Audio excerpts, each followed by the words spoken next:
a Reverend Professor, I'll introduce him shortly, who has written a book extensively discussing issues of democracy in countries that are still at the infant stages. And Ghana being one of those countries, we are interested in taking some lessons from Reverend Professor Joseph Osei. Reverend Professor Joseph Osei is my guest tonight. He's an author, but he's a man of many parts as well, a lecturer and a man of God, and he is here with us this evening. Reverend Professor Joseph Osei, we are grateful to have you. Thanks so much for your time this evening. Thank you.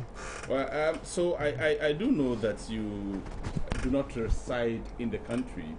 Where exactly are you and what do you do there? Yeah, currently I reside in the United States. I went as a visiting professor many years ago, and I fell sick, so I asked for extension to stay to take care of my health. And after that, my church agreed to allow me to stay and help organize Methodist churches in North America, US, and Canada. You are a member of the Methodist Church? Yes. And you are reverend. Yes. In that church as well. What roles exactly do you play? Yes, I'm one of the leaders of the North American Mission Diocese. For example, from 2015 to 2018, our bishop became 17 years old. He retired, and we didn't have a replacement quickly enough, so I was charged with acting as the person in charge of Ghana's mission in US and Canada. I still serve in the executive function. Yeah. Ordinarily, when we speak of about or to persons who are men of God, and you are one such person, people, and rightly so, would expect the conversation to be about how to get to heaven, righteous living, you know, some scriptures from the Bible and so on. But this conversation is about democracy. And it is about democracy in countries that are still practicing it at the infant level. And you have written a book about democracy. Man of God. Why? Okay, thanks for that question. Yeah, I was inspired to write a book about sustaining democracy by the contribution of various professors and ministers of religion in this country, in particular those that I work closely with in the Methodist Church Ghana. Many of them were involved in preparing the grounds for democratization or return to democracy. Names like Dr. Santiemchi, Dr. Santi, Professor K.A. Dixon, Reverend Kudaji, many others. When I was staying in the States, I could see them moving from one part of the country to the other, organizing these seminars to prepare voters for election time. And when I graduated and came to the States in 1993, I went round to express my appreciation to what they had done. And one of them was the head of the Christian Council at the time. He became later on the head of our church, Most Reverend Abuaji Mensah. And he had written a book called Ghana Mission, Democracy and Mission. And it was a book that helped to lay a foundation for all the teachings that the professors were doing across the country on TV, at church seminaries, and public forums. So I found that it lays the foundation, but it does not help us determine how the future of democracy is going to be.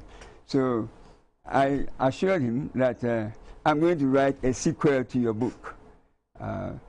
He probably thought I was joking, but he inspired me to write this sequel, and I believe that it's going to help sustain the foundation that he laid for democracy, so we can have a democracy for many years to come.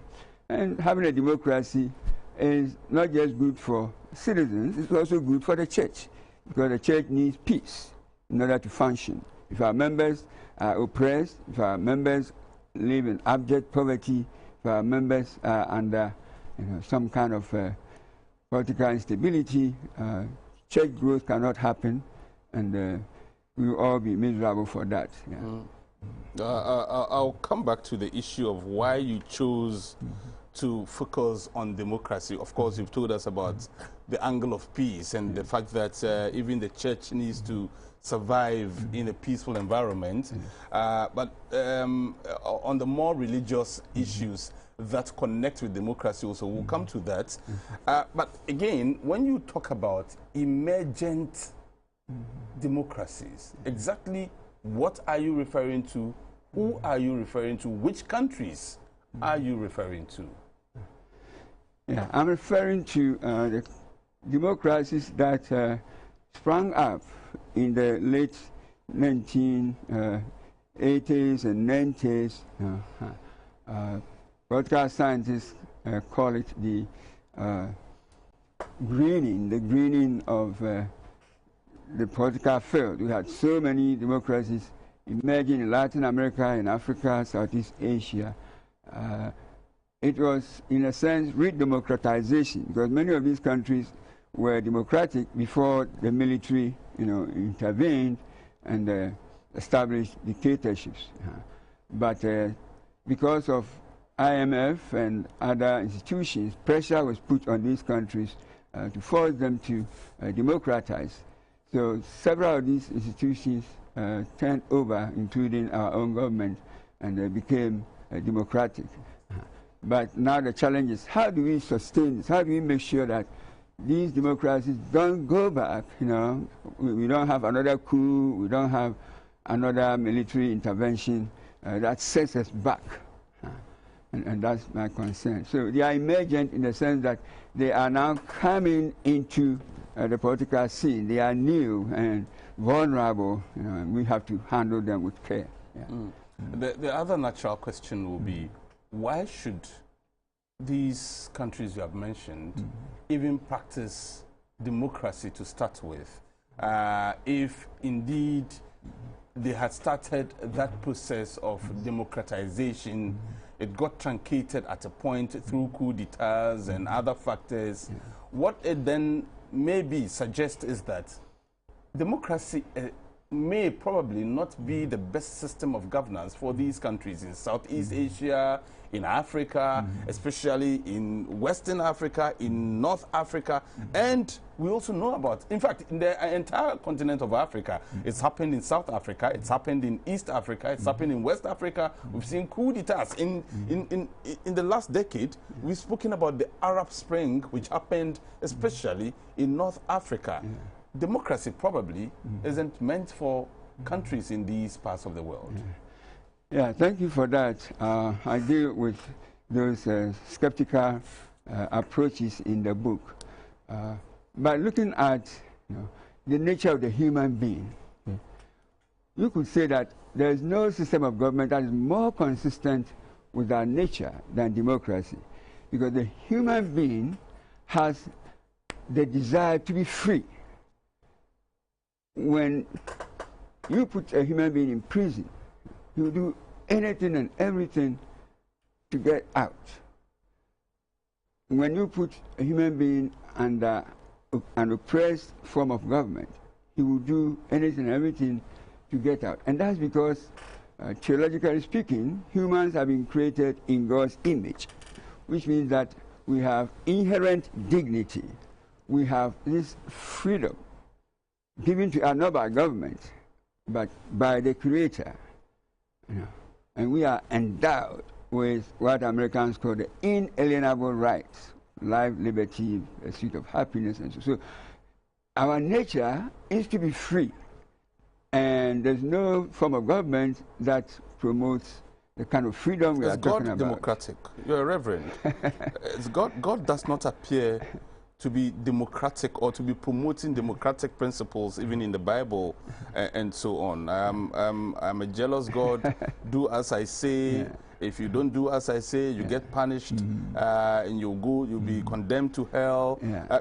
That's not democracy. Yeah, you can look at it from a different angle. It is this same God who created us in His image, gave us the power of reasoning, gave us conscience to determine right and wrong. And when His people were enslaved in Egypt, He sent Moses to go and demand, let my people go. Through Moses, He liberated the Israelites. And shortly after that, He made a covenant with them. We call that the Ten Commandments. If you analyze the Ten Commandments carefully, you find that it's a form of social contract. It's a form of an agreement, a primitive form of constitution, where God states His rights and His expectations, the responsibilities of His followers. Now, if you be my God, then you have to do A, B, C, D. And if you do that, then I will also do A, B, C, D. Okay? So even now, when countries are beginning to write a constitution, they like to go back to the Ten Commandments to look for ideas. Yeah, because behind the Bill of Rights, the Soviets used it during Gorbachev's time when they were trying to reframe their constitution. Yeah. So God may not be democratic in your sense of the term, but He promotes democracy. He is against oppression. He is against abuse. And He wants us to have peace. And talking about being against oppression and abuse, that therefore suggests that democracy then promotes the freedom that you spoke about and so on. But again, let's look at some of the details contained in democracy. And usually when people talk about democracy, one of the first things that come to mind is elections. That democracy allows them to choose their leaders, and by extension, how a country should be run, and by who, and so on and so forth. In democracies, once a little over 50% of the population choose a leader, then that is it. What it then means, so if you have 52% of a country choosing to go one way, and there is 48% of that country who believe that we should have gone the other way. What it means is that for whichever period of time it is that the Constitution allows for a government to be sustained, the 48% are totally neglected, totally forgotten, left out. And even in Ghana, we have had cause to talk about the winner takes all principle and so on and so forth. Democracy is not always the best form of government for everybody. This is a certain school of thought, and I think that it must be addressed as well. Yes. Yeah. I'm grateful that you are putting the question this way, because it allows me to explain why democracy is worth fighting for. Democracy presumes that everyone is interested in their own well-being. Right? So when it's election time, people are invited to register, to go and vote. People have the choice. They can register or refuse to register. It's part of their democratic participation. And when the election results are declared, winners and losers, by virtue of being part of the democratic decision-making, they have to accept the outcome. President Barack Obama has a very interesting saying in this connection, that elections have consequences. So if you don't vote and the other people vote and they come out with certain policy, you just have to, endure it until the next election, or maybe criticize, but do not make it look like somebody has imposed an unwanted government on you, because you had the opportunity to stand for election yourself, you had the opportunity to vote for someone, and you refused to participate. And it's your choice to do that, right? So it's collective decision-making, but it begins at the individual level. Oh, okay. So on exactly a year ago, where were you, Reverend Professor? Yeah, a year ago, I was in the United States, a city called Fayetteville. Until just last month, I was a professor at Fayetteville State University. All right, I'm asking that question because exactly a year ago, we're having discussions about what had transpired in our own parliament here in Ghana. On the 9th of the 6th of January 2021, before the speaker could be elected, there were many controversies in parliament, unprecedented, that made parliamentary proceedings on the day travel from the night till the morning of the next day until before the issues could be resolved. I'm sure you followed all that happened, the snatching of ballot papers in the House of Parliament, the presence of military men in the Chamber of Parliament, the exchange of blows, fisticuffs in the House of Parliament. Ghana, in 2021, the democracy was about 28 years. We should have matured. Well, at 28, you are not emerging anymore. You are actually maturing. I'm sure you followed this. First of all, what were your initial impressions? Yeah, thanks for that question.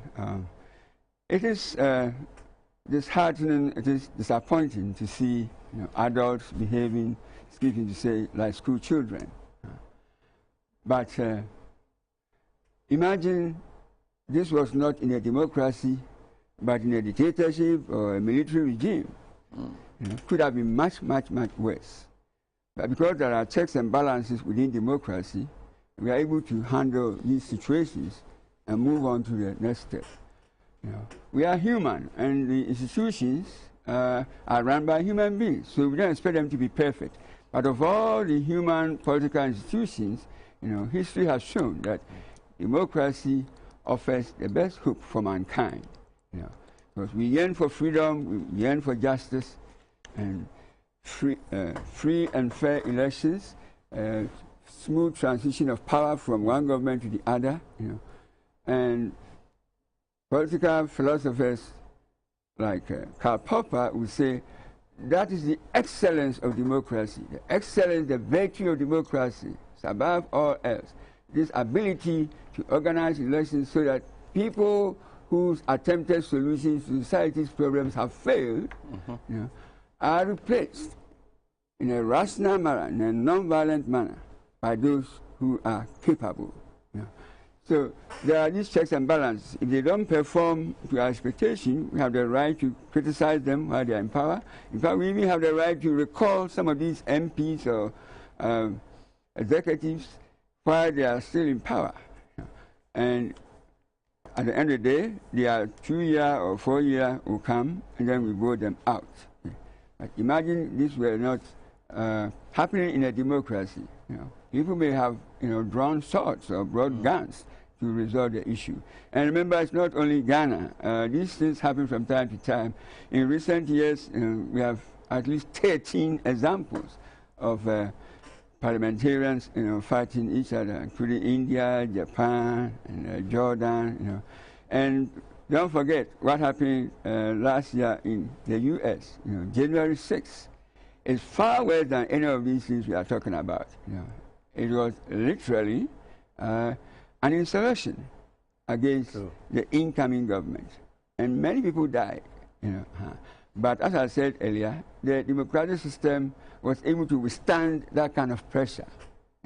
It's unfortunate that it happened, but it also confirmed that democracy is still the best government. In your book, and I've been going through it, what I describe as the prologue, you made a very brief summary of what you believe or why you believe that democracies should be sustained. You say sustaining democracy is like sustaining a cocoa tree.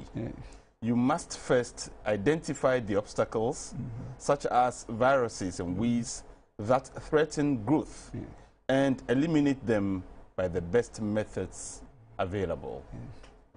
So then, what are the obstacles that emergent democracies face? And we'll use Ghana as a typical example. Yes. Then we can look at other countries as well. Yeah, yeah. Thanks for bringing that up. Yeah, the analogy is very, very appropriate. I grew up, helping my uncle on his cocoa farm. So through observation, I know that it takes a lot to sustain a young cocoa tree until it bears fruit. In the same way, it takes a lot to sustain young democracies. So many obstacles. You can mention political manipulation, of course, bribery and corruption, unjustified military adventures. You can call them coups or revolutions. And then extreme poverty, the socio-economic income gap, when it begins to widen, it can also forgive me, I'll let you continue from there, but there are times that when you make an interesting point, I need to come in with a follow-up question. So I'll still come back to the cocoa analogy you are making. But you said unjustified intervention in terms of when you were talking about revolutions and coup d'etats. In Guinea recently, when Mamadou Doumbouya took over power from the president, the scenes on the streets of Conakry and other areas in that country suggested that the people were actually excited that that had happened. They were excited that that's so-called democracy in that country had been truncated by a military person and that the military had taken over. It's not in all cases that people are sad that democracies are truncated. Yeah, thanks for bringing that up. Yeah, and remember, I chose my words carefully there because I do not say, any coup or any military intervention is automatically, unacceptable. There are going to be some reasonable exceptions. The country is bound for total destruction, and the only way to save the people is through a military coup. Then it could be justified. So I condemn the unjustifiable, unwarranted interventions, but I leave space for few cases where this should be justified. So for you, as an author, as a man of God, as one who has written on how to sustain emergent democracies, at what point in time is it justifiable for anybody, whether it's a military man or some civilian who chooses to be called a revolutionary, at what point are they justified to truncate any democratic process?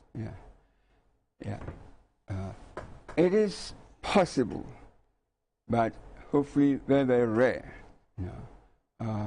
We now have ECOWAS, ECOMOG, they are all trying to promote democracy in our sub-region. If a country is attacked, other countries may send troops to help. If one democracy is under attack, it may invite others to come and protect it. So we are trying to minimize the chance for coups.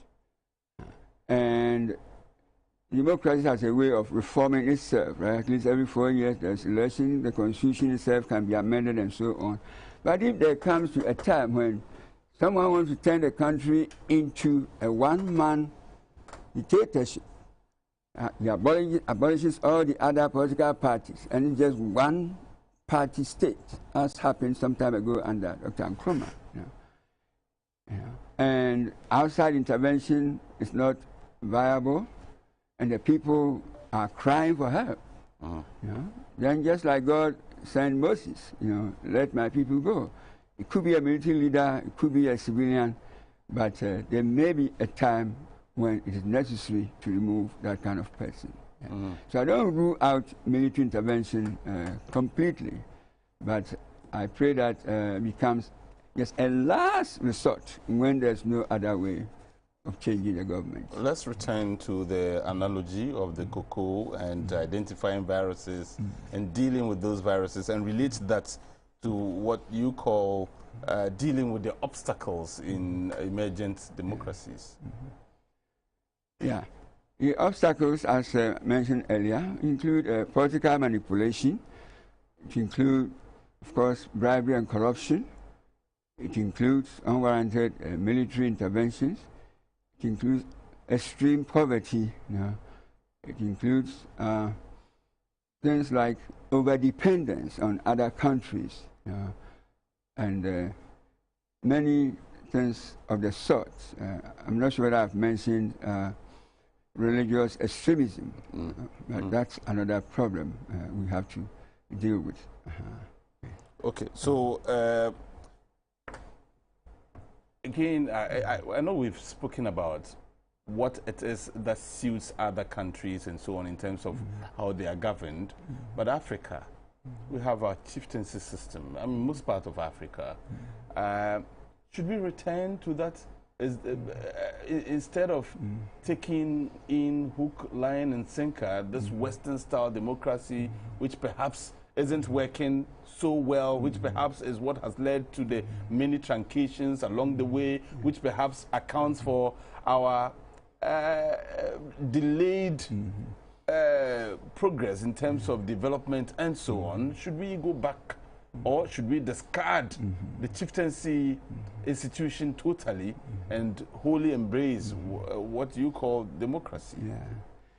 Well, let me start with a salute to my first professor of philosophy, who passed away yesterday, Professor Kwesi Redu. He was my first professor in philosophy, and he was on sabbatical leave, teaching at the University of South Florida when he passed away at the ripe old age of 90. But he wrote a book and has faced a lot of criticism for suggesting that Africans go back to a one-polity state, which will reflect some of our traditional beliefs, traditional culture.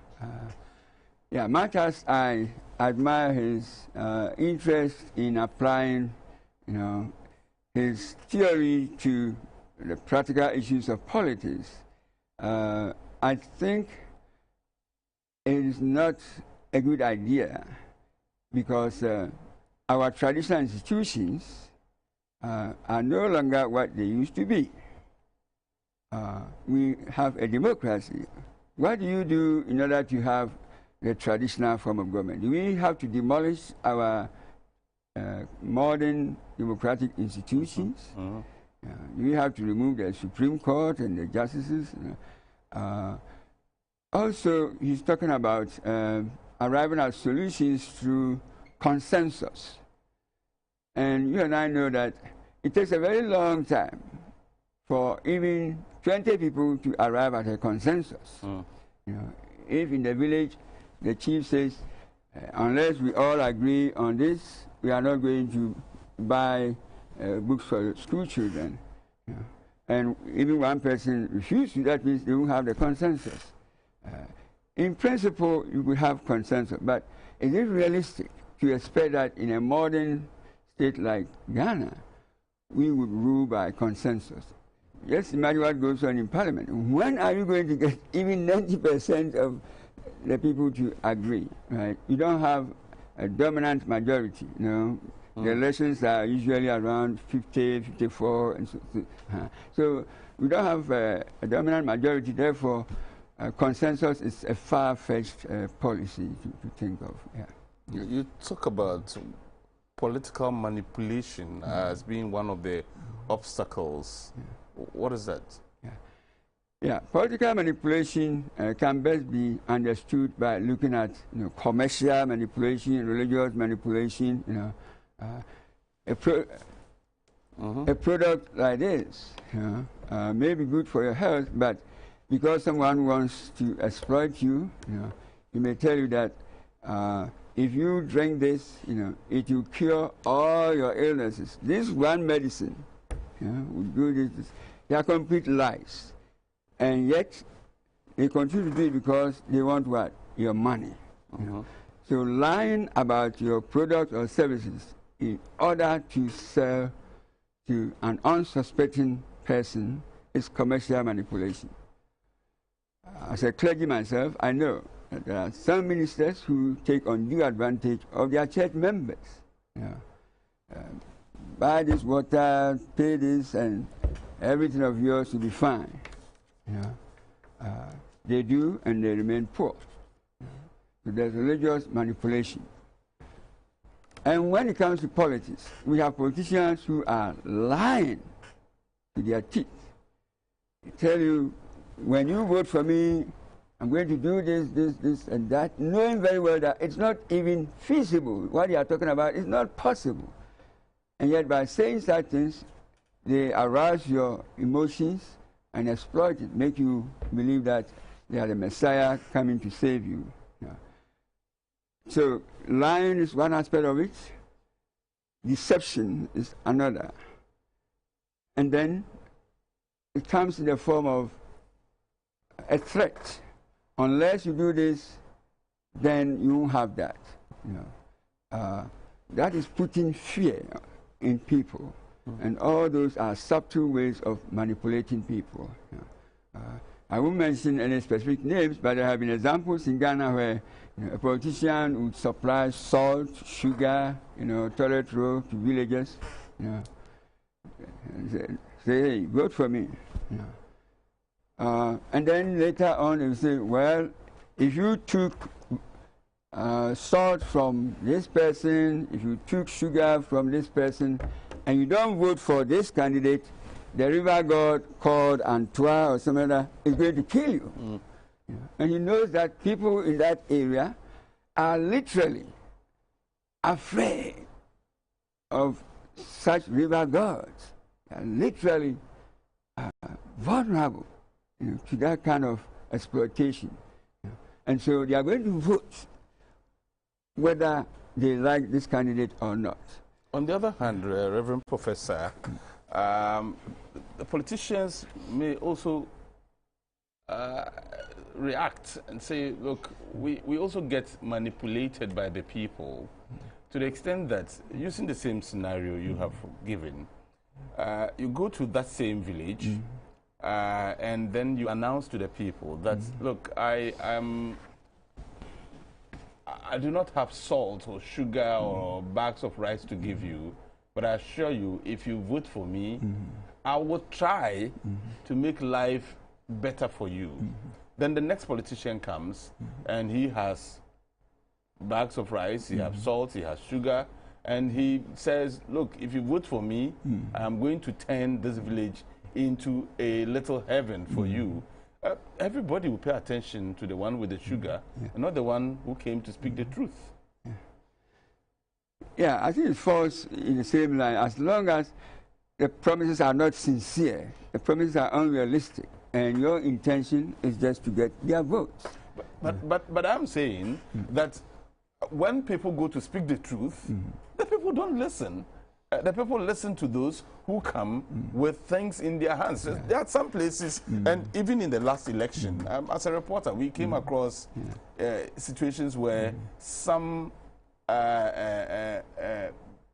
candidates were mocked at by some members of certain communities because when they got there, when others came with money, they got there with biscuits, and they mocked them.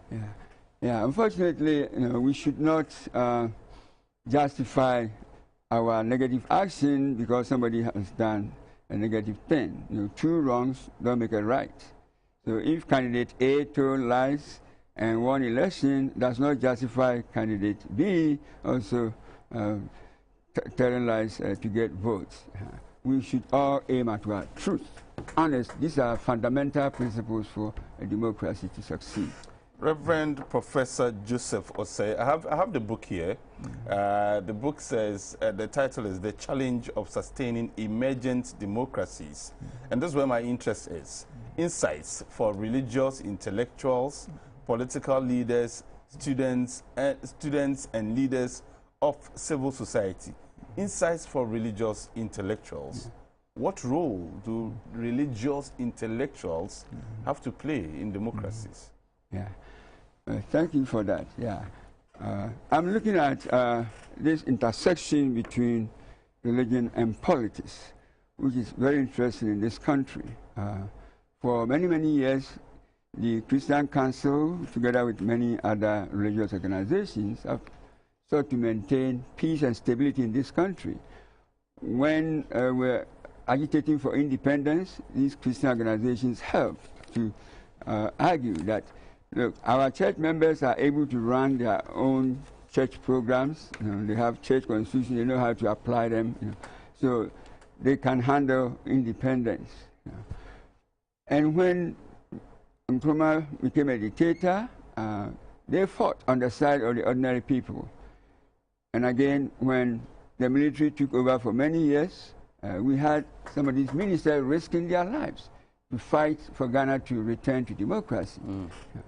And we want to continue that tradition of promoting peace, promoting justice, promoting the well-being of the people. After all, that's what God expects us to do.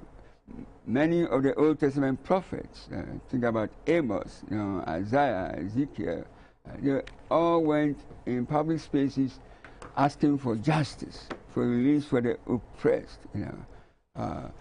So it is our responsibility to do that. And Jesus Christ reinforced this kind of social justice tradition when he introduced his ministry in Luke 4, 18 to 21, saying, "The Spirit of the Lord is upon me because he anointed me to preach good news to the poor, to set at liberty those who are oppressed, to open the eyes of the blind, and to announce the acceptable year of the Lord." So relieving people from oppression is part of our Christian obligations.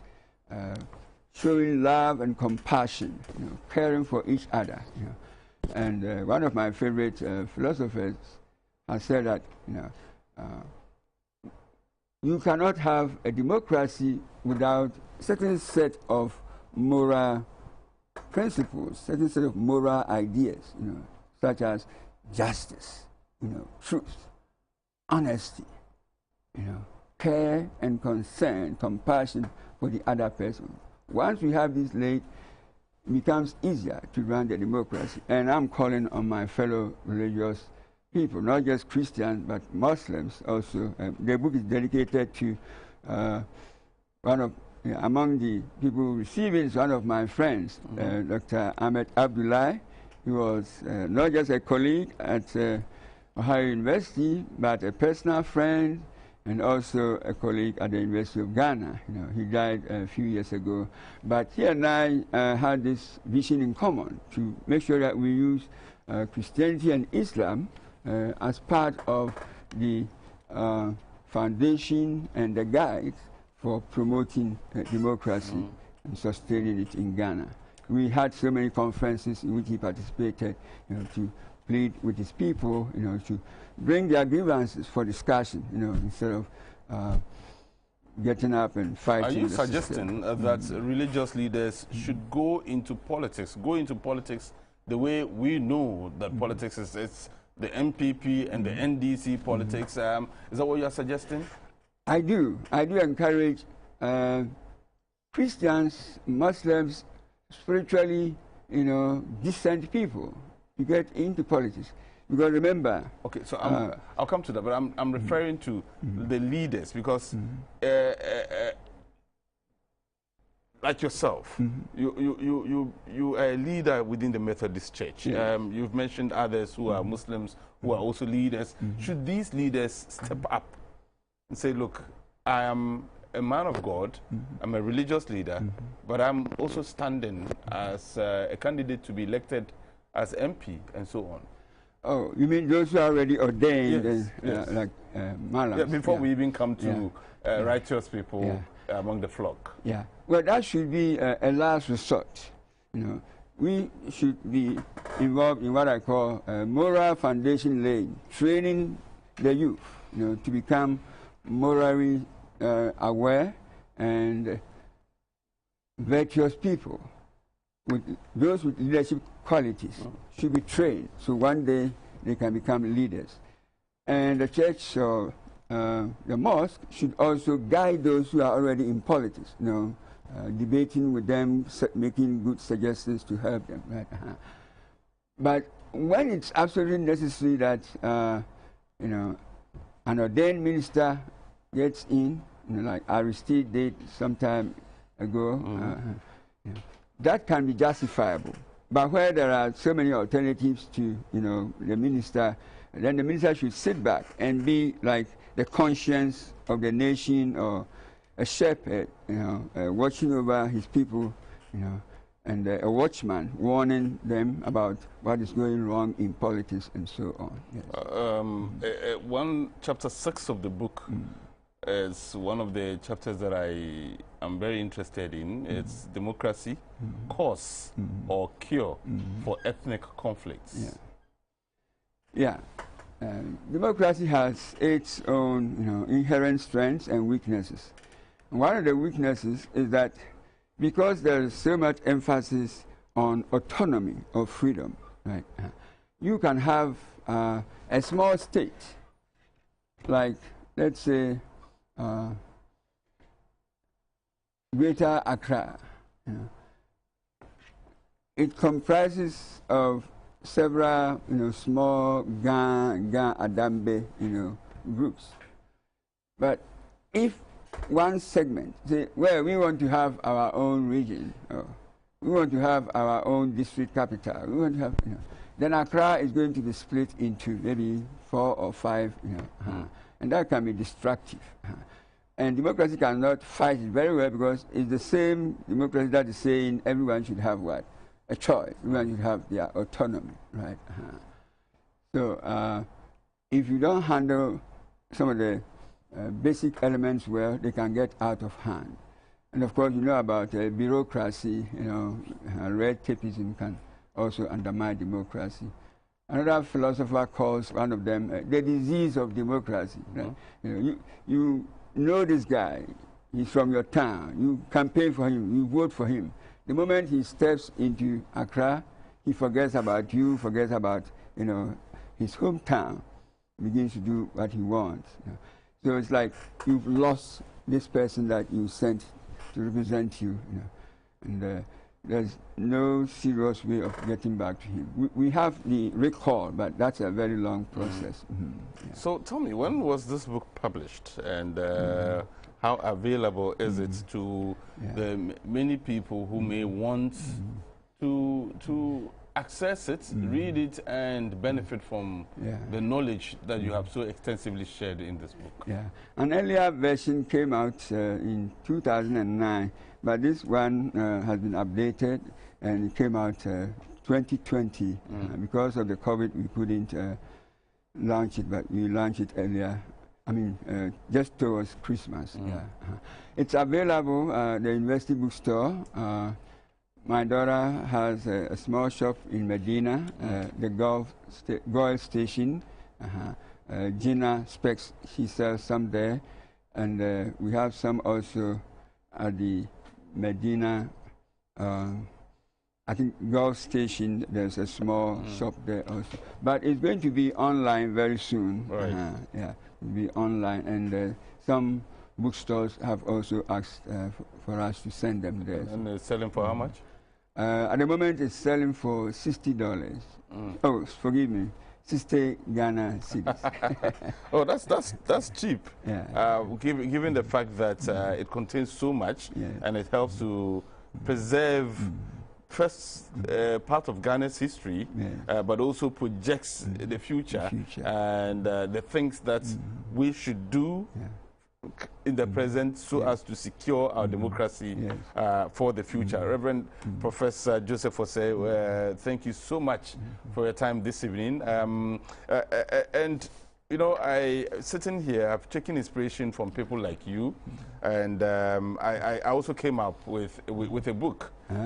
It's also got to do with democracy. It was launched just a few weeks before yours was launched, and I'm like, yes, it's the Judgment Day. That's frightening. Yes, and that's your copyright there, sir. Oh, thank you very much. And so, just before we wrap up, generally, what are your thoughts, but also your advice to the leaders of this country, the leaders of Africa who are watching us now?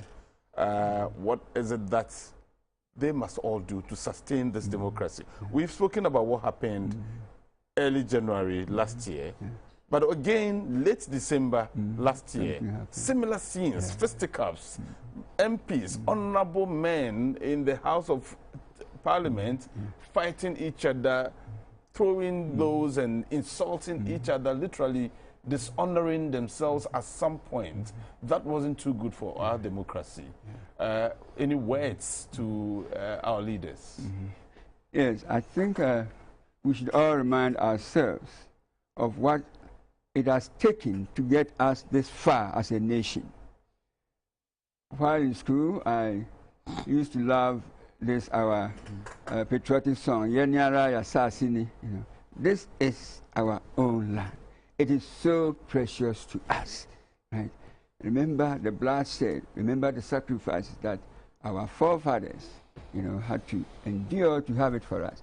It is now our turn to contribute to it. It's now our turn to sustain it. But we allow autocracy, like arrogance, we allow individualism, selfishness, bribery and corruption to interfere. So please remember, this land is our land. And the only place that you can call my home. You can live in the United States for 50 years, 60 years. It is still not your home. Ghana is your home. So let's all do our best to control ourselves, control our emotions, and let democracy work for us. If you don't like a policy, you don't have to fight. Fight with words.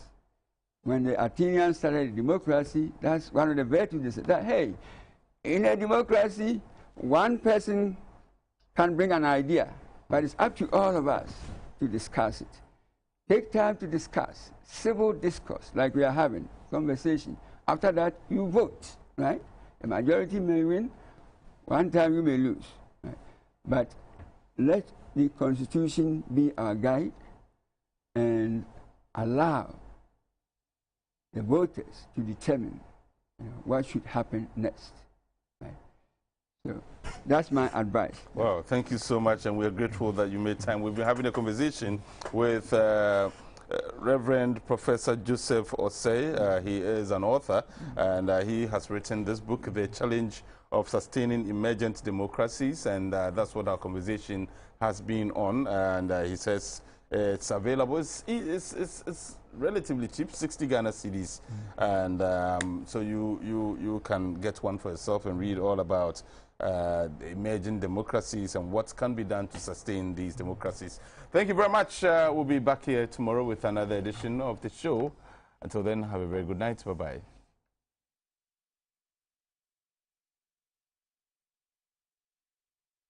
When the voices that matter speak,